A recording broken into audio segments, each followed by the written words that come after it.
নমস্কার বন্ধু, আমি জ্যোতিষ রঞ্জিত। পরিবারের অশান্তি পিছু ছাড়ছে না। আর্থিক অভাব অনটন লেগে আছে। তবে কয়েকটি উপায় বাড়ি থেকে নেগেটিভ এনার্জি দূর করুন। নানান কারণে বাড়িতে নেতিবাচক শক্তি প্রবেশ করে। সময়ের মধ্যে এর উপায় না করলে পরিবারের সদস্যদের জীবন নানান সমস্যায় ঘিরে যায়। পরিবারের কলহ বিবাদ অবসাদের পরিস্থিতি দেখা দেয়। বাড়িতে নেতিবাচক শক্তি প্রভাব রয়েছে কিনা সেই বিষয়ে জানা যেতে পারে। এই জন্য কিছু বিষয়ের ওপর নজর রাখতে হবে। যেমন পরিবারের কোনো সদস্য হঠাৎ অসুস্থ হলে ও ওষুধ ধীরগতিতে কাজ করলে বুঝতে হবে সেই পরিবারে নেতিবাচক শক্তির প্রভাব রয়েছে। আবার স্বামী স্ত্রীর মধ্যে বিবাদ, সন্তানদের মধ্যে ঝগড়াও নেতিবাচক শক্তির উপস্থিতির দিকে ইশারা করে। বাস্তুশাস্ত্রের দিকে বিশেষ গুরুত্ব স্বীকৃত। সাধারণত উত্তর, দক্ষিণ, পূর্ব ও পশ্চিম দিকে উল্লেখ পাই আমরা। এছাড়া আরও 4টি দিক রয়েছে।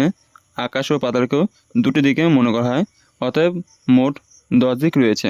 বাস্তু অনুসারে এই দিকগুলি ভারসাম্য বজায় রাখা অত্যন্ত জরুরি। এগুলোর মধ্যে কোনো একটি দিকে বাস্তুদোষ উৎপন্ন হলে নেতিবাচক শক্তির সৃষ্টি হয়।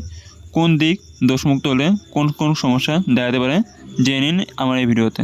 পূর্ব দিক বাস্তু অনুসারে একে সর্বাধিক ইতিবাচক দিক মনে করা হয়। সূর্যোদয়ের দিক হওয়ায় এর অধিপতি ইন্দ্র। সুখ, শান্তি ও সমৃদ্ধির জন্য এই দিকে বাড়ি তৈরি করে থাকলে তা দোষমুক্ত হওয়া উচিত। পূর্ব দিক খোলামেলা ও আলোযুক্ত হওয়া শ্রেয়। আগ্নেয় দিক এই দিকে অধিপতি অগ্নি। পূর্ব দক্ষিণ অর্থাৎ আগ্নেয় কোণকে রান্নাঘর নির্মাণের জন্য শ্রেষ্ঠ মনে করা হয়। এই দিকে বাস্তুদোষ থাকলে অর্থাভাব, মানসিক সমস্যা ও আবাদপূর্ণ পারিবারিক পরিবেশ দেখা যায়। এই দিকে শুভ হলে বাড়িতে শুভ শক্তি ও ইতিবাচক পরিবেশে বজায় থাকে। দক্ষিণ দিক বাড়ির মালিকের শয়নকক্ষ বা শোবার ঘর এদিকে হওয়া উচিত। যম এই দিকের অধিপতি, সমৃদ্ধি ও রোজগারের প্রতীক। এই দিক খালি থাকা উচিত নয়। দক্ষিণ দিকে দোষ থাকলে মান সম্মান, রোজগার, অস্থিরতা ইত্যাদি সমস্যার সৃষ্টি হয়। বাড়ি তৈরির সময় দক্ষিণ পশ্চিম অর্থাৎ নৈಋত দিককে ভারী রাখা উচিত। এই দিকে বাস্তুদোষ থাকলে দুর্ঘটনা, রোগ ইত্যাদি দেখা দিতে পারে। ঈশান দিক এই দিকের অধিপতি মহাদেব। এই দিকে জলস্থান থাকা শ্রেষ্ঠ। ঈশান দিকে ভুলেও শৌচালয় নির্মাণ করবে না। এর ফলে সৃষ্ট নেতিবাচক শক্তি অশুভ প্রভাব বিস্তার করতে পারে। এই অশুভ শক্তি দূর করে পরিবারের ইতিবাচক শক্তি প্রভাব বিস্তারের জন্য নানান উপায় উল্লেখ পাওয়া যায়।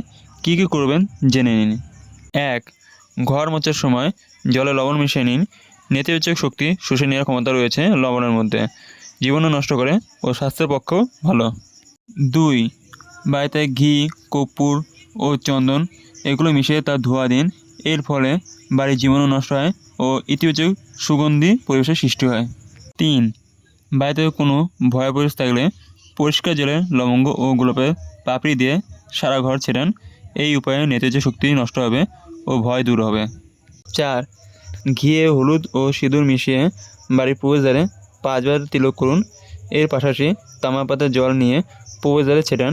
এর প্রভাবে বাড়ির চারপাশে ব্যাপ্ত নেতিবাচক শক্তি নষ্ট হবে ও ইতিবাচক শক্তির প্রভাব বৃদ্ধি পাবে। 5. বিছানা বসে খাবার খাবেন না ও রাতে রান্নাঘরে এঁঠো বাসন ফেলে রাখবেন না। 6. বাড়ির কোনো একটি স্থানে কাঁচের গ্লাসে জল ভরে তাতে লেবুর রস মিশিয়ে রেখে দিন। প্রতি শনিবার এই জল পাল্টাতে থাকুন। এর প্রভাবে পরিবার শুভ শক্তির আগমন ঘটবে। সম্পূর্ণ ভিডিও দেখার জন্য আপনাদের অসংখ্য ধন্যবাদ। ভিডিওটি ভালো লাগলে লাইক, শেয়ার আর আপনাদের কোনো মন্তব্য থাকলে কমেন্টে জানাবেন এবং চ্যানেলটিকে সাবস্ক্রাইব করে বেল আইকন অন করে পাশে থাকবেন। আজকে আমার ভিডিও এখানে শেষ। দেখা হবে পরের ভিডিওতে।